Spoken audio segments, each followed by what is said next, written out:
You're listening to Affected by Altitude, a Colorado Rockies podcast for and by Rockies fans on Rocky Mountain Rooftop. Thank you for joining us as we discuss all things baseball and Colorado Rockies. Hello, everybody, and welcome to another edition of Affected by Altitude, a Colorado Rockies podcast, part of the Rocky Mountain Rooftop Network under the Fans First Sports Network. I'm your host, Skyler Timmons, joined here on an early Saturday morning, showing his support for who he's going to follow in the NLCS. It's Evan Lang. It's not always about the money, Spider-Man. It's all about the Mets, baby. Let's go Mets, baby. Love the Mets. Hit a home run. Mm-hmm. Because the Padres couldn't do their gosh darn job. They pulled a Dodgers and choked. But we'll talk about them later on. But yeah, we're not too happy. We're inching closer to the nightmare scenario of a Yankees-Dodgers World Series, and I don't like it. I already said flat out, like, if it's the Yankees-Dodgers in the World Series, I'm just not going to watch the World Series because that's not at all interesting to me. Nope. But we'll get into that later because we have a ton to talk about. We can't waste too much time because we're on a time crunch, baby. And I'm trying to keep this episode shorter than when I usually host. We'll see if I'm successful. But, Evan, last week we talked about the future of what's going to happen with Bud Black. And that was on a Saturday. Come Tuesday, the day after we recorded last week's episode, or the day after last week's episode went live, well, the Rockies answered that question for us pretty quickly, where Bud Black will be returning for his 9th season as manager of the Colorado Rockies. They signed him to a 1-year extension through 2025. It's become an annual tradition at this point since 2022. But before we get into it, I'm going to read their little blurb here from General Manager Bill Schmidt. So while our recent results on the field did not meet expectations, we believe this team is heading in the right direction with the growth of our very talented young players. Our organization is committed to giving our fans the winning team that they deserve. We believe the foundation we're building with our core roster and our farm system, along with Buddy's skills, experience, and knowledge, are instrumental in achieving our goal of playing games in October. So obviously this news has been met with a lot of criticism, and people who are for it, people who are very much against it. I think our thoughts are pretty well laid out beforehand. But Evan, as best as you can, and perhaps as civilly as you can, what are your thoughts here on Bud Black coming back for another year? I don't get it. Like, I've had so many people on Twitter and other social medias and in conversations going, well, you want the consistency. You don't want to mess with the rebuild and all of that stuff. And you got to give him what players has he had to work with and all of this stuff. And again, I don't dislike Buddy as a person. I don't. It has been made very clear over the last 6 seasons during which he had several seasons of that really good core with Nolan Arenado, with Charlie Blackmon being one of the best hitters in baseball when DJ LeMahieu was still here, even had a little bit of cargo, had multiple really talented players, did nothing with it. And now the excuse is, well, what players have you given him to succeed with? And my answer is he had that before, didn't do anything with it. And also that it's a manager's job to elevate the players that he is given. And that is not something that I feel like I have seen from Bud. I wrote about it in my Monday Rock pile last week about the sheer lack of accountability from this team when it comes to their performances. How under Bud Black, the offense is the worst it's ever been. How, I didn't get much into it because mostly about the strikeouts and the batting, but this supposed, pitcher whisperer, this master of coaching up pitchers and getting the best out of them has failed to do that on every single level, every single season. I feel like he has actively hindered the development of some of our pitchers. I feel like he has caused regression in guys like Herman Marquez, Kyle Freeland, and Antonio Senzatela. I don't like his handling of the bullpen. I don't like his handling of pitching situations. I don't like how he constructs lineups. And this statement from Bill Schmidt is a crock, to put it civilly, of, oh, Bud's experience and all his knowledge of the winning ways. Is that, Skyler, you and I looked up Bud Black's managerial record, and in 15 seasons as a manager across both the Rockies and the Padres, he has 4 winning seasons and not really any playoff success whatsoever. Mm-hmm. Yeah, it's because I can understand, that argument of wanting to have consistency. Yeah, the consistency is great when you're a winning ball club, but when you're losing, you have to, and been consistently losing. It's hard to tell if a new manager would be able to change anything, but you would never know if you don't try that. Mm-hmm. And so I think that's the big thing, and that's what we always gripe about with the Rockies, is that value of continuity and continuity over change. Because and I think they've said it before, they've said it before, they've blatantly said it, we value consistency more than change. Mm-hmm. And they always talk up, oh, the young players are coming. But then we have these scenarios where Jake Cave is playing in over 100 games in a season. And Drew Romo and even Hunter Goodman in the last 2 weeks of the season basically disappeared in favor of Jacob Stallings. Mm-hmm. And the other thing that bothers me is, like, there's all this talk of, oh, you got to have consistency in the rebuild. But here's the thing. The Rockies haven't actually outright said they are committed to the rebuild. Yeah. They're talking about they think we can be playing October baseball. They're talking about we think we can emulate the Kansas City Royals, who were a 106-loss team last year and this year made the playoffs. Mm-hmm. That doesn't sound like a team that's in the middle of a rebuild. And then you have Bud Black saying, well, if our current guys don't step it up, then there's going to be roster changes. Like, that also doesn't sound like a rebuilding team. Yeah. Or when you have Thomas Harding talking about, in the offseason, the Rockies' focus will be getting veteran guys who can make better contact through trades and free agency. You hear those sentiments and you're like, that's not get free agents, where are they going to put them? Yeah. And the Rockies have said time and time again, it's a reconstruction, Evan. They're reconstructing, not rebuilding. And we've talked about this with Patrick Lyons before and all this stuff about reconstruction. But I think that's the problem, where you can look at the Royals. They were already a rebuilding team. It wasn't going anywhere. And then he said, we're sick of this. We're going to go spend in free agency and really boost up this already strong core we have developing. Mm-hmm. The Rockies aren't doing that. Yeah. And so when you're getting the same guy at the helm who was here for contention years, for 2017, 2018, Bud Black did do something in those 2 years, and then the team kind of fell apart. You lost DJ LeMahieu. Nolan Arenado was gone after a couple more years after 2018. Trevor Story was gone after a couple years. You lost John Gray. So part of it, yes, goes back to the front office hasn't done well to resupply talent that Bud Black could succeed with. But then he's not the manager for development, a developing manager. And he said it before, my concern number one is to win. I want to win. So you need that manager who's got that mindset of, yes, the goal is to win, but we're also trying to develop these guys and get them experience so that we can win when that window opens up again. And Bud Black hasn't shown that that's the type of manager that he is, or in that mindset. Yeah, and it's so Patrick Saunders, in his article about bringing back Bud Black and the Rockies, first of all, not expecting a major shakeup. They parted ways with assistant hitting coach PJ Pilittere and bullpen coach Reid Cornelius. So those are our 2 scapegoats for the season.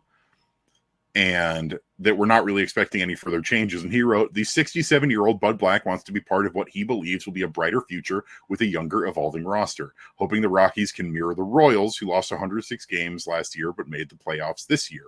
But the thing is, first of all, none of his comments after that, and what we've heard from other Rockies reporters, follow that logic that it's all about the younger players when they're going, well, we want to bring in veterans who can make good contact. And also the fact that there is just a massive gulf of difference between the Royals and the Rockies from the top all the way down to the bottom. They went through a major ownership shakeup a few years ago. They cleaned house in the front office, and they got a new manager 2 years ago in Kotaro. Mm-hmm. And yeah, the Royals lost over 100 games last year, and they did not fire Kotaro because it was his first year, and that was a rebuild. Yeah. But here's the thing. They took pieces of a homegrown core they built around, focused around a 9-WAR player in Bobby Witt Jr. And I love a lot of these young guys on the Rockies. None of them right now jump out to me as a guy who's going to post a 9-WAR MVP season. There's no superstar on this team. Like as much as we love Ezekiel Tovar, Bretton Doyle, they are not superstar level like a Bobby Witt Jr. They built around Bobby Witt Jr. with a nice homegrown roster, lots of interesting guys like MJ Melendez and Vinny Pasquantino. And then to supplement a homegrown roster that was showing signs of success, then they opened up the wallet and they made smart veteran acquisitions, mostly focused on pitching. They made smart moves at the deadline to bolster the pitching when they got Michael Lorenzen, and they started the season by signing Seth Lugo, and they had traded last year for Cole Reagans, both of whom were really, really good this year. And then they just continued to work on it. But the Rockies, and then they supplemented with good bench players. You know who's been a really solid bench player for the Royals this year on a really cheap deal? Garrett Hampson, who had multiple heroic moments in the playoffs this year. But the Rockies, they're not capable of doing that because free agent pitchers don't want to come here. We already know this, especially starters. But then also that they have proven that when they open up the wallet, they're usually about to make a massive mistake. Be it Ian Desmond for $70 million, be it these vaunted super pen that completely fell apart, or most recently spending $182 million on Chris Bryant for 7 years. And it's all part of the organizational philosophy of how Rockies owner Dick Monfort runs things. It's all about how he is incredibly stubborn, how he is genuinely convinced that he knows what's best and that only his ideas and his guys are the ones that matter, the only things that can solve the puzzle that is playing baseball here in Colorado, because he's so insular. And we talked about this early in the season. I've written about it. You've spoken about it, where he flat out said that basically outside ideas, either we tried it once and it didn't work, or they're not worth trying at all. And that's the problem, is that he wants to win. Like anyone who says Dick Monfort doesn't care about winning, you don't know anything about Dick Monfort, because he does. The problem is that he's so stubborn that he will only accept winning his way. And because of that, the winning days are never going to come until he can accept that. Remember when he talked about the Padres and like, I don't think it's going to work with them spending a bunch of money and all that stuff. And look where the Padres got to this year. Yeah, they had a lower payroll, but they still had money that they've spent. And look where it got them, just shy of the NLCS. This organization and the Bud Black extension, I think, is kind of encapsulates whatever.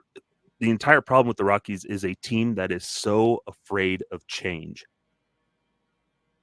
Yeah, Whoever treats it like a little family business, mom and pop store, where I can't get rid of my favorite guys. No, where else are they gonna go? They need a job. We need to take care of them. He's lost a step at the cashier, but what's he going to do if he doesn't have this job? But that's a thing that you need to think of when you are running a multi-billion-dollar baseball team of, if this guy's not going to have success outside of this organization, why do you want him in the organization? And you mentioned the Padres. How about the Mets, who this was supposed to be a punt year for them, where owner Steve Cohen admitted that this year they were probably not going to make the playoffs, and they were all about retooling and refocusing for 2025. Yes, their payroll was still gigantic, by the way, but they brought in a new manager and they mixed things up and they made a bunch of changes, and look where it got the Mets to the National League Championship Series. The Mets, baby. But Evan, remember, we're overglossing the most important thing here. Bud Black did say the magic words. That's baseball? No, the other one that ensures a failing individual gets to keep their place with the Colorado Rockies. Yes, I want to be here. Yeah! Whoa! Screaming pterodactyls. That's the Pee-wee's Playhouse word of the day. And it's been a rough week since Tuesday because, I ill-advisedly tend to read the comments and follow what's going on the social medias, and there's a lot of people I have seen who are like, I'm done. I can't anymore. I'm done with this, because they cannot trust this organization to make the right decision basically ever when it comes to baseball operations. Yeah. And this is the thing where there's a way that they can justify this, and it's by actually trying to put together a more competitive, field-making, really wise free agents. If they went out and in some scenario got Juan Soto, you're like, okay, I understand now. But that ain't happening. Blow me away, Rockies. Do something this offseason. But we both know you're not going to. Yeah. They will bring in maybe one veteran reliever. My guess is Daniel Bard, but other people over at Purple Row and other places have said they think it's going to be someone else. But my guess for Daniel Bard is that, he wants to come back, and the team is so very, very loyal to its people. The legitimate move is you bring back Carlos Estevez. That is the one guy where I'd be like, yeah, bring him back. I'm good with that. But that this team is not going to be in the market for Juan Soto. Yeah. Or anybody under the age of 32. And I'm just thinking about, man, Juan Soto's plate approach, where he draws a ton of walks, has an extremely high on-base percentage, and also hits the crap out of the ball. That's what Rockies baseball should be. Yeah. And that's the thing, and we'll transition probably in the second segment of this, because this conversation is going to bleed over a little bit. Shocker. But it's okay. We didn't plan as much. But it's looking at that roster, or looking at Bud Black and just that track record. I think we've talked about it. It's the definition of insanity of doing the same thing over and over again, expecting different results. Is Bud Black a good manager? Yes, I think so. He was, and we've talked about it before, good for a team that's ready to contend. Happened with the Padres when he took over in 2007. They make it to game 163, and then we swipe that one away from him. But he's had good years. 2010 was a good year for him, where he won Manager of the Year. But we've seen it happen in San Diego, where maybe the talent of the roster wasn't as good. Still good rosters. You can look across the league, managers that take a not great roster and carry them to the playoffs, because a manager can help inspire, they help coach. They do all kinds of things. They're the leader of that ship. But he has failed to do that, where the players really aren't that. I don't know what his motivation's like. Yeah, he's a yes man, the front face for the organization. He's professional with the media. Media likes him.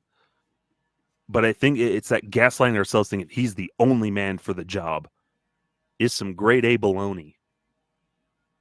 We don't know if he's the only man for the job because you haven't looked for any other man for the job. Now, not even going through that process of let's interview some guys, let's look around, let's assess some things. Yeah, like the whole process.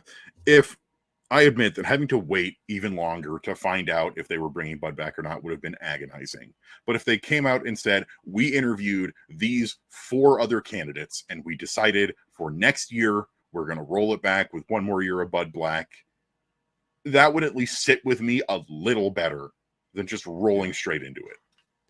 Yeah. And I think that's where a lot of us are at. Thing where I lost my train of thought with it, but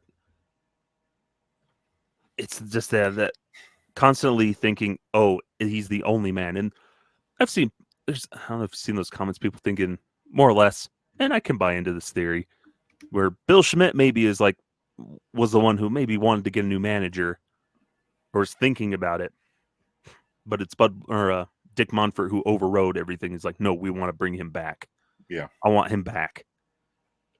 And it could be one of those things, the old boys club of, Black's the only guy. He's 60. He's not getting any younger, too. He's 67. Yes, he's the winningest manager, but it took him 8 years since he's also lost the most games. Back-to-back 100-loss seasons. First time in franchise history that they lost 100 games, and that they've done it back-to-back years. Perhaps even do it again in 2025. Which I think they're going to. Yeah. And perhaps maybe there's a tighter leash in 2025 of, say, you're down by quite a bit in May again. Okay, it might be time to pull the plug on it finally. No, the leash has to be tighter, Evan. No, it's got to be a short leash for him in 2025.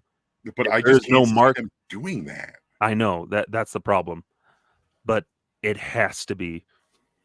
If they're committed to winning, they have to understand that really nobody is safe. No loyalty. It's saying, hey, we got to win. If they're going to do it to the players, if the players don't perform and they're going to get cut, it has to apply to the coaching staff. Yeah, but it's like that's what should have happened this year. Is it should have been Bud Black's last year. It should have been a short leash, and we knew basically by mid-June that this was a 100-loss team. Yeah, and we knew they weren't. We knew that they weren't going to fire Bud, but they had the perfect out. They had the perfect out of his contract has expired. We love Bud. We want to move on in a different direction, but we appreciate all of Bud Black's contributions. No hard feelings. And you know that this year in 2025, if we know at the end of May that they're going to be another 100-loss team, which I think is very likely, they are not going to want to, in my opinion, embarrass Bud Black by firing him in the middle of the season. Yeah, which is very dumb. But then that's the thing. If they want to stick him around, you got to commit either way. Enough of the rolling year-to-year contract. Like, that's no way to... Yeah. You either think he's the guy or you don't. Yeah. If you think he's the guy, sign him to a 2-3 year deal. If you don't, then stop giving out 1-year contracts. Anyways, that's our spiel about Bud Black. Just a lot of frustrations. We'll be talking about it through the offseason and other things. But coming back for his 9th year with the Rockies, that's as many years as he had with the Padres. So now 18 years as a manager, Evan. Both of them in the National League West. That's baseball. That is baseball. Isn't that right, buddy? I don't have the soundboard up, so I can't play the clip. That's why I said it. That happens. That's baseball. But yeah. Best of luck to him. Either way, I don't like it, but you got work to do there, buddy. Anyways, that'll do it here for our first segment. We'll take a quick break here. When we come back, we'll talk about some quick other coaching stuff and then continue rolling on here on Affected by Altitude. Don't go anywhere. Welcome back here to Affected by Altitude. As always, it's not about the money. It's about the Mets, baby, the Mets. But we'll talk about them later. Talking about Bud Black, wanted to touch on the next thing where a couple of the scapegoat coaches that get taken out. Reid Cornelius in the bullpen will not be returning, and assistant coach PJ Pilittere also not returning. Not the coaches I expected to go. Maybe Reid Cornelius, that one seems kind of okay. That one's understandable. PJ Pilittere, okay. But it seemed like somebody, that coaching staff needed to change, Evan.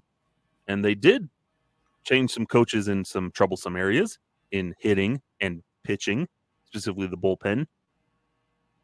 But they're not the root cause of some of the issues it seemed that the Rockies have had where, as we know, it seems like Bam Bam Mullins and Darryl Scott, their jobs are safe and they'll get to come back for another year as the hitting coach and pitching coach, respectively. I don't know about you. I'm not As upset I am about Bud Black, I can ultimately accept those. It's these other two that I a little bit more puzzled by, where it Yeah. seemed some heads should have rolled with how The bad the team has been. the biggest scapegoat for me is PJ Pilittere. I think for Reid Cornelius, he does carry his fair share of the blame, as it were, in terms of the pitching. He is the bullpen counterpart of Darryl Scott, and the bullpen for the majority of the season was straight up awful. One of the worst units in baseball the entire season. But that goes hand in hand with the pitching coach. And the regular pitching wasn't great either. And we've seen these diminishing returns with Darryl Scott, and we always joke about Darryl Scott's going out to the mound. He's about to tell him to throw a fastball middle, and something bad's going to happen, because that always seemed to be the case. And if you're admitting that, yeah, your bullpen is bad, then I think it goes straight up to the top with the pitching coach. And I would have parted ways with both of them. Mm-hmm. But go ahead.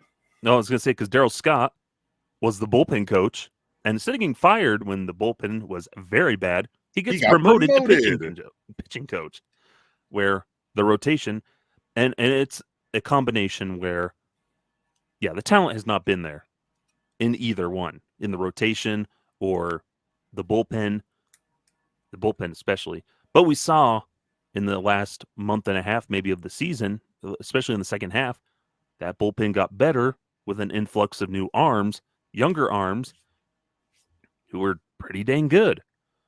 But we saw regressions in guys like Jake Bird and Justin Lawrence. Tyler Kinley was kind of shaky, at points through the year. But that bullpen was getting better with the youngsters, where that's one of those scenarios where, like, yeah, Reid Cornelius didn't have a lot to work with in that bullpen. He was doing the best he can with what he had.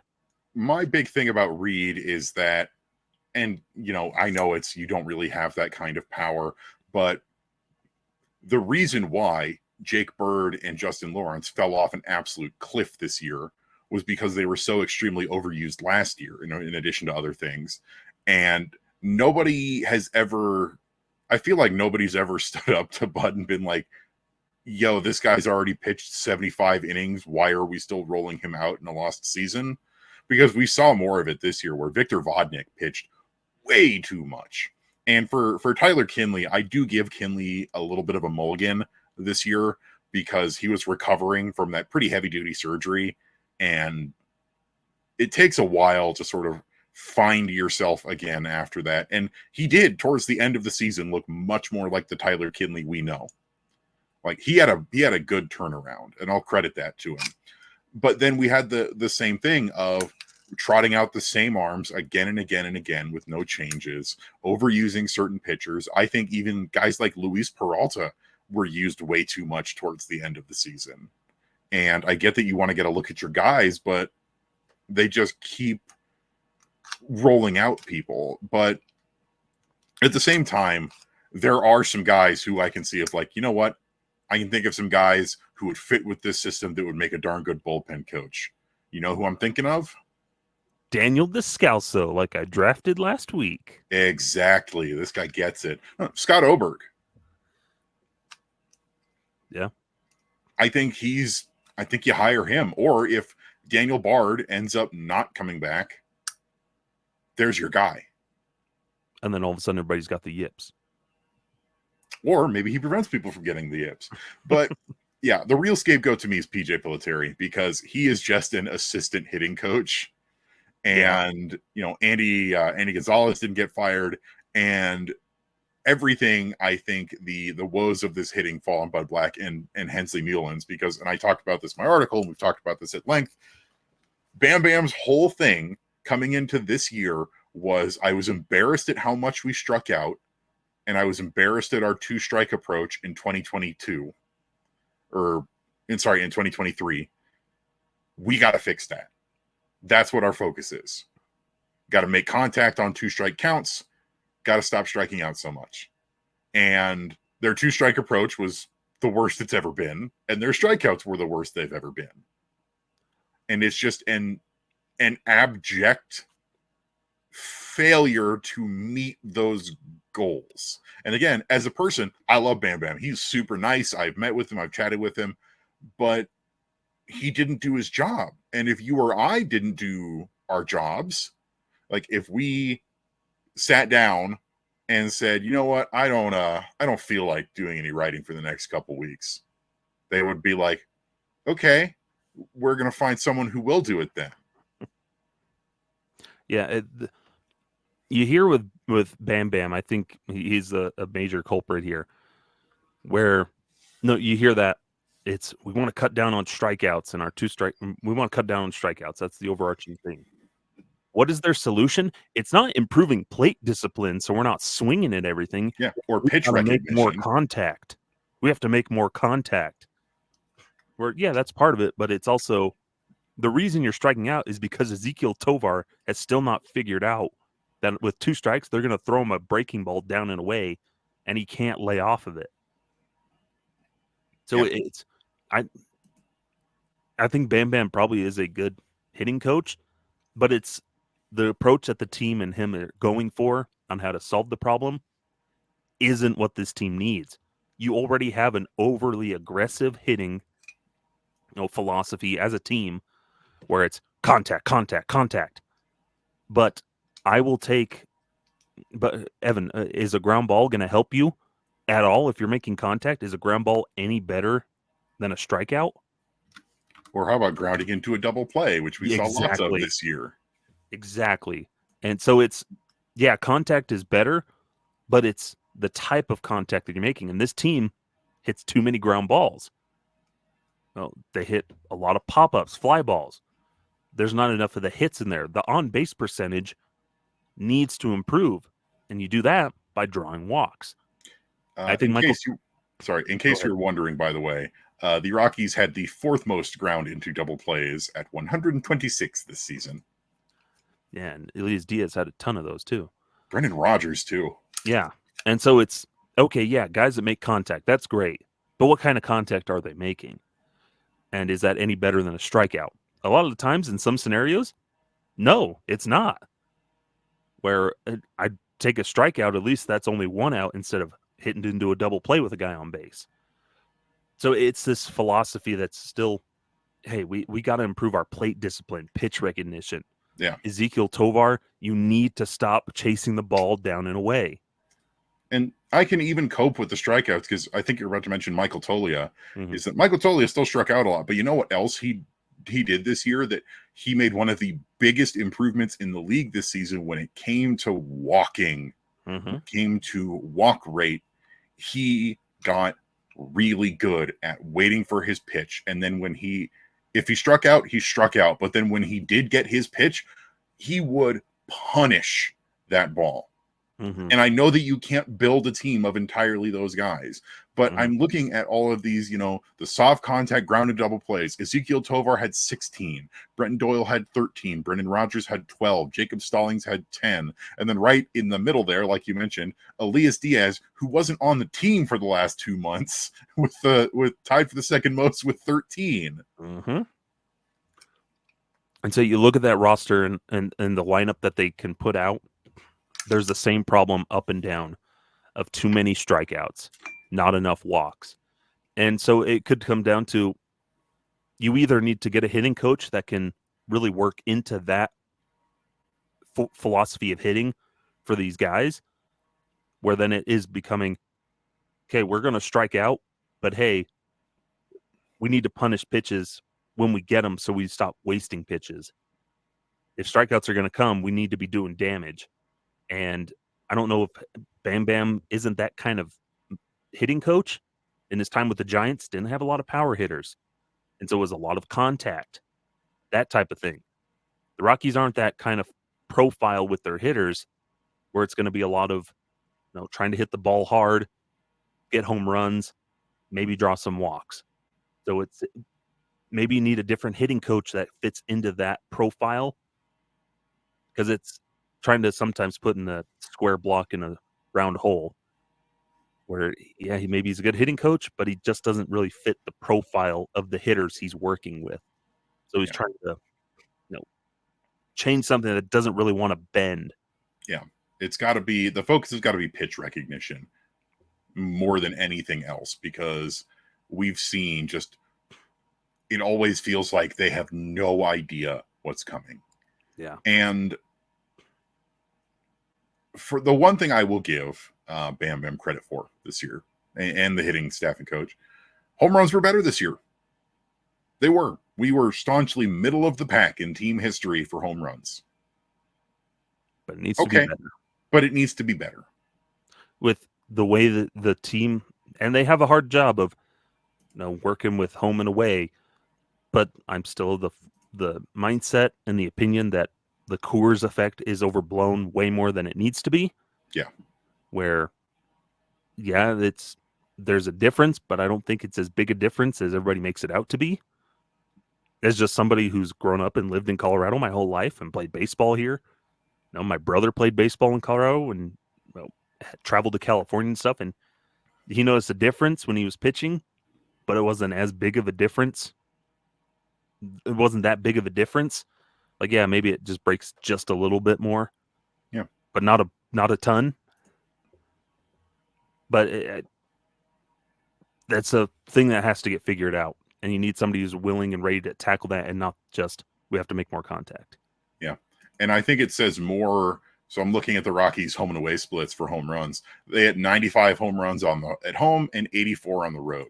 That's not actually that big a difference. Michael Tolley had a ton on the road.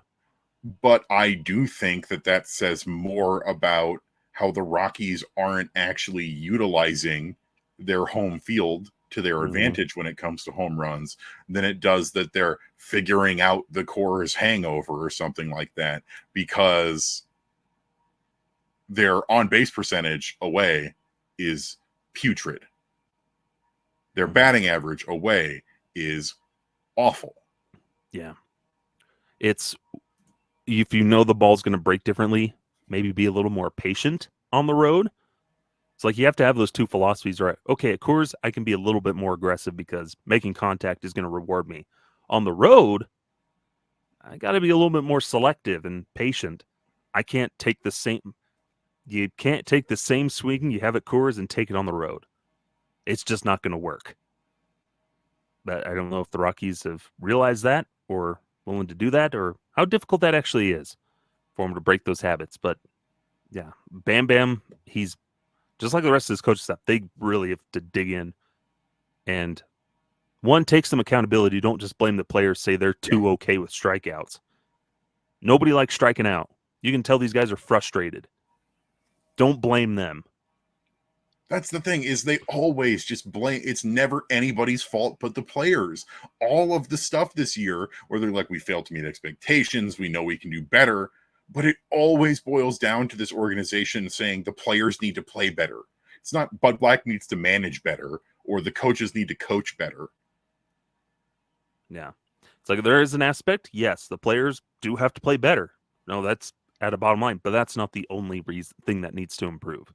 And that can't be your only thing to point out of why the Rockies were bad this year. Yeah.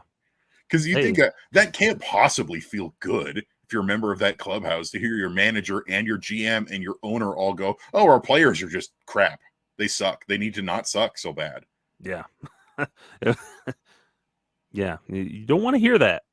Like, you already know that you're bad. You don't need them to like, hey, we sucked because you suck.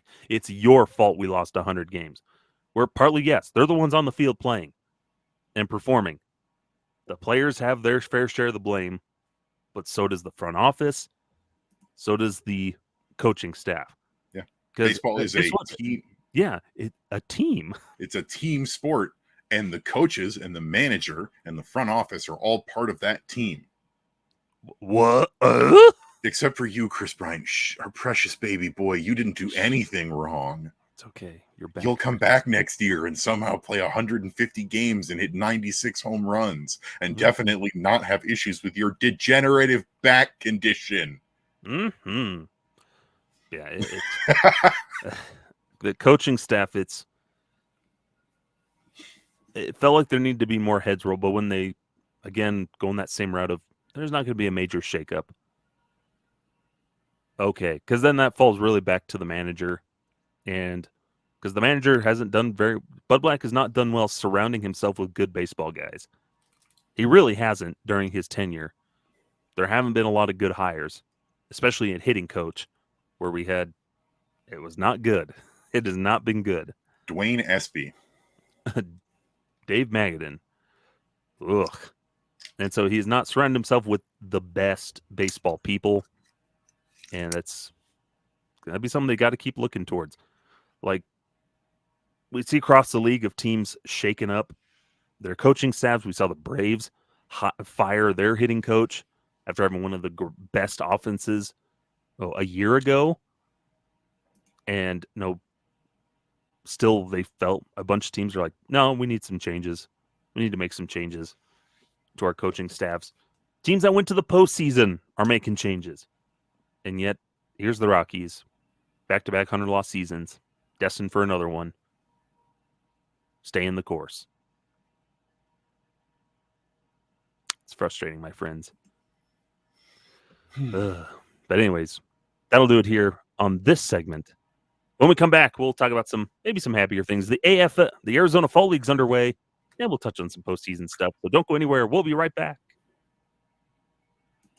We're back here on Affected by Altitude. Skyler and Evan. I am wearing my Os Rockies shirt or jersey that I got at the Roberto Clemente Day. It's pretty cool. It's a little tight. That's the problem with these. I'm a bigger individual. Jerseys. I'm a little chubbier. And a large does not fit very well. And so luckily on the camera, you can't see it too much, but one of these buttons, the R is stretched out as I try to maintain a posture where it won't show off my folds. See, that's why I go shoulders up only. I can't zoom in the camera. I haven't figured out how to do that with this webcam. That's the problem with stadium giveaways is these one size fits all things tend to No, they don't. tend to not fit all. Yeah. Anyways, when they're feeding you these gigantic hot dogs and all these other things at the ballpark and they expect you to fit in a large. I'm a big man, SpongeBob, a big man. But anyways, the Arizona Fall League. Choking here. Arizona Fall League is underway with the Salt River Rafters, the Rockies AFL affiliate. And they started their first week. Not too shabby. You don't have to take too much stock in results and things. You check the score box and see, what Rockies are playing and how did they do? Rockies have quite a few guys there with the Salt River Rafters. Was it like 9 guys or so? 8 players and a coach. There you go. Yeah. Evan 9 players and a coach. I don't know. 9 players and a coach, so 10 guys. Yeah. Oh, it's because I keep saying 8 because they added a guy pretty last minute, I think. But yeah, 9 players and a coach. Yeah, run us down that list. Who's participating in the Arizona Fall League for the Rockies? As usual, mostly pitchers. The Rockies tend to send a lot of pitchers to the Arizona Fall League. And a lot of their focus this year is guys who didn't get the full gamut of playing time during the year for whatever reason, recovering from injuries or working their way back. The biggest name on the list for pitchers is Gabriel Hughes, who had Tommy John surgery last year and is pitching in really his first real game action since he had that surgery. Gabriel Hughes made his first start of the Arizona Fall League on Friday, and there were some positives and there were some negatives. He looked like a guy who hadn't really pitched that much recently. He got 2 strikeouts, but he also gave up 2 home runs and gave up 2 walks. And, there's more to go there, but it's really nice to see him on the mound and working. McCade Brown, also another guy who, recovering from injury, didn't get a ton of work this year. I'm really interested to see how he goes. He also had Tommy John surgery last year. Split time between the Arizona Complex League and Loe Fresno. He had his first outing, looked pretty good. Evan Justice is basically a major league player who's down there. He spent John Justice. John Evan Justice. I did not know, believe it or not, that his legal first name is John, but he goes by his middle name Evan, which makes him exponentially cooler because Evan is a great name, and only great people are named Evan. But Evan Justice already has had an appearance. He was pretty good. Michael Prosecki, who we followed a decent chunk throughout this podcast this year, was on the Northwest League champion Spokane Indians for most of the season. He's down there. And then really the guy that there's not a ton of information on is Carlos Torres, who spent most of his year with High A Spokane, though he did also perform very well during the postseason for Spokane. So lots of pitchers down there. I am really excited to see more of Gabriel Hughes. I think next year is going to be a big challenge for him, so I'm glad that they are throwing him into it because the Arizona Fall League is supposed to be a challenge. It's supposed to be considered pretty difficult. It's the finishing school for prospects where, this is your big challenge to see where you go from here. And for me, I'm really excited to watch all these guys. Hitters are a little all over the place. The biggest name hitter is Ryan Ritter. Spent the entire year with Hartford. Ryan Ritter had a really good season at the plate. In addition to being a fabulous defender, there is a non-zero chance that he could usurp somebody like Adel Amador for that future second baseman position, which could be really interesting. Juan Guerrero, an international signing who's been quietly very good. Also down there, and then Skyler Messenger, our pal down there in excuse me, all of a sudden I can't talk. The pride of Boulder and Niwot, Colorado, Skyler Messenger. Hey, still waiting on that. Still rooting for him to become the first Skyler to play Major League Baseball. The first big league Skyler. Waiting. He had a really interesting season. I learned about this actually. I have a buddy who's down at the Fall League, and he's been talking to some of the players for me. And for Skyler Messenger, I was curious because he spent about half of his season with the Arizona Complex League, and had kind of a tough season overall. And so after talking to Skyler, was told he had a surgery on his arm, dealing with a UCL injury, so he was rehabbing a lot this year. Because he had a really good first season last year with the Fresno Grizzlies, and then this year there were some struggles. You could see flashes. He hit a ton of home runs in a short period of time with Spokane. Yeah, he's somebody I talked about with a friend of the show, Stephen Rice, former Fresno Grizzlies play-by-play broadcaster. Talking to him, and Messenger is one of those guys. He's 25, so he was one of those, a 19th round pick in 2022 out of Texas. But he's a guy that I have my personal investments in. I want somebody who has my name playing in the big leagues.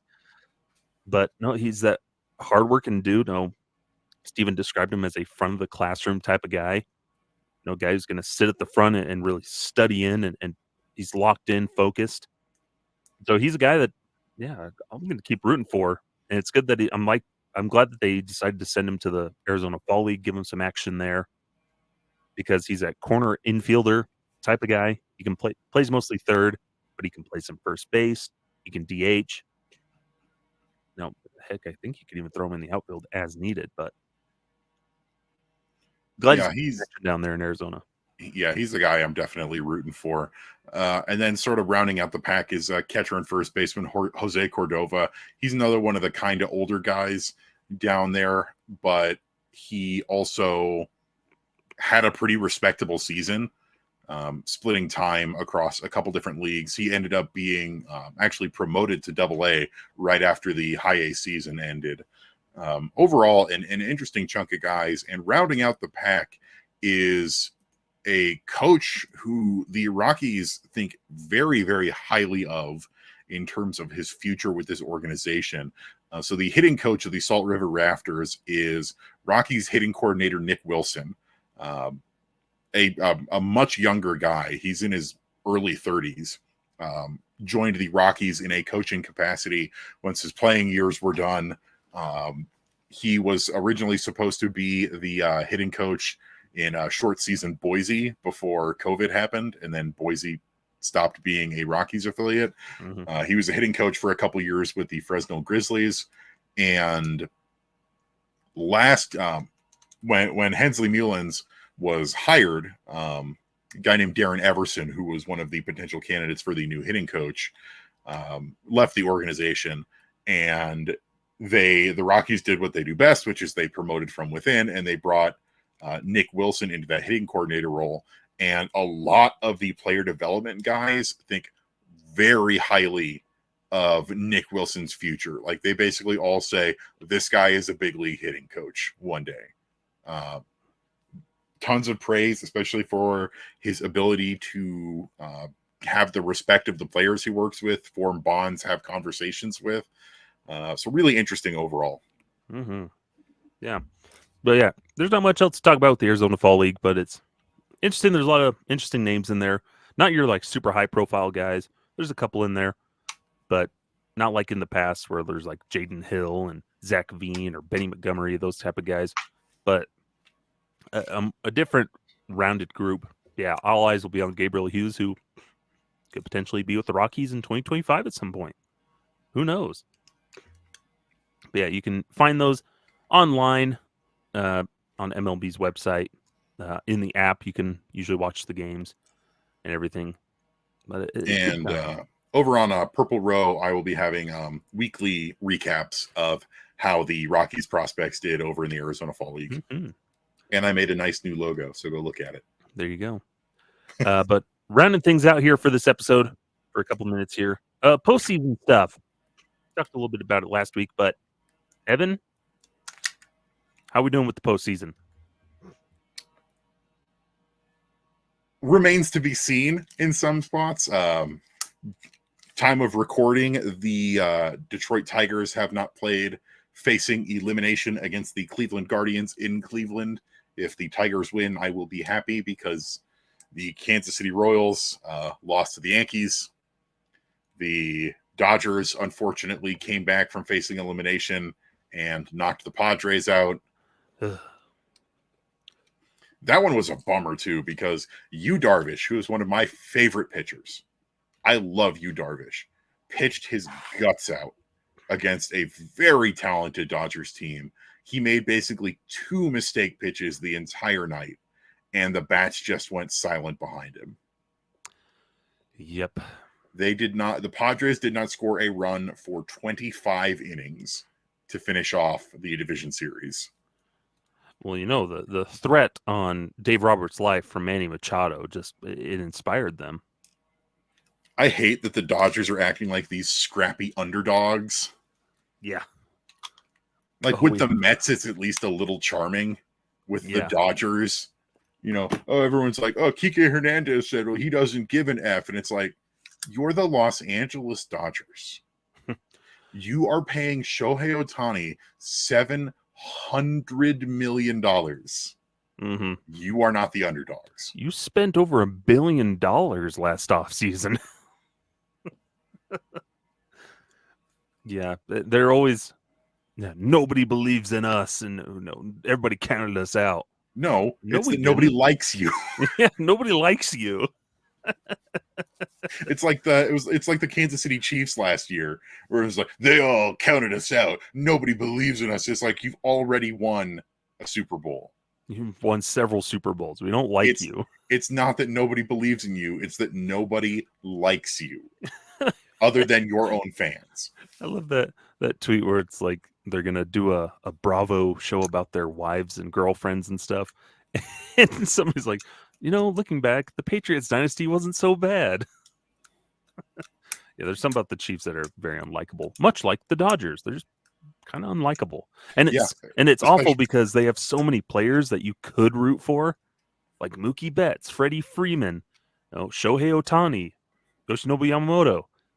There's guys, but then they just all, unfortunately, you can see, and they all kind of take on the air of Los Angeles, where like they're kind of unlikable. Yeah, in a way, too. It's a weird dichotomy. You're like, it's the aura of the team as a whole. yeah, you're like, I just don't like them. I like Mookie Betts. I like Freddie Freeman. I still don't. I hate them. It's a weird feeling. Yeah, and they didn't exactly endear themselves over Yeah. this series. Yeah, and across the season as well. Yeah, so Like even Shohei Ohtani, you're like, since he's gotten to the Dodgers, he's got like a kind of a different aura about him and that I don't like. they're all complaining about, oh, the Padres are doing little dances and they're pimping home runs and they're acting out and all this stuff. It's like, you all do that. They all have a little dance that they do when they get on base where they're like, yeah, it's like stupid. You anyway, yeah, go Mets. Yeah, we're gonna have the Mets. Hey, I'm okay with the Mets if they win the whole dang thing. I'm okay with that. Of like all the National League teams, the Mets were the one where I'm like, I'm okay with that. And the Mets also have a ton of really, really likable players. Like, yeah, they're a big money market team. They are the New York Mets. It's all about the Mets, baby. Let's go Mets. Love the Mets. Hit a home run, etc. But Francisco Lindor, if not for Shohei Ohtani, would be winning the MVP this year in the National League. Kodai Senga, old friend Adam Ottavino, like they've got likable guys on that team, and there's just Jose Iglesias, the new pop star. Mm-hmm. Yeah, it's like across that board, we're like, you don't necessarily follow like their personalities and stuff, and there's probably some great ones like a Harrison Bader has always seemed kind of like a certain individual type of I know person. exactly what you mean by that. That prototypical, just like, I don't want to say anything bad about him. Just look at him. Yeah, you can look at him. Like, you can tell what kind of guy he was in like high school. He's that kid that's sitting on the bench, like wearing all of his gear that it was bought for him, and then he's got a big wad of chew in his mouth. You're like, dude, you're in high school. Where are you doing that? And you're like, shut up. And then he spits on your shoes. But yeah, they're a likable team. You don't hear a lot about them. Like, they're maybe not entirely likable, but like, I mean, they're tolerable. They're still a very rich team that spent a ton of money. But the difference is between the Mets and the Dodgers in terms of their payroll, which are very close together, is that the Mets actively admitted that at the beginning of the season, this is a punt year. We don't think we're going to compete this year, so we're going to shake it up. We're going to bring in a new manager in Carlos Mendoza, who manager of the year in my book for the National League. He's got to win that award. And we're going to get rid of some guys, and we're going to eat a bunch of money. And like $50+ million of their payroll is going to guys that aren't on the team right now. You know, especially Justin Verlander and Max Scherzer. Mm-hmm. Yeah. And so we'll root for them because it's pick your poison usually. It depends on who gets in from the American League. If it's the Tigers or Guardians, and they somehow take down the Yankees, I'm rooting for whoever that is. Yeah. My horse in this race is the Tigers. I have a lot of friends who are Tigers fans. I like the Tigers. I feel like that fan base understands suffering the way that we Rockies fans do. But they're also a really fun up and coming team, and they've been a blast to watch. And then it's the same with the Guardians. The Guardians, with first year manager Stephen Vogt, have put together a season to be super proud of. Mm-hmm. Now, I wonder if it's going to be a talking point on at least for the Yankees, if they end up winning the World Series.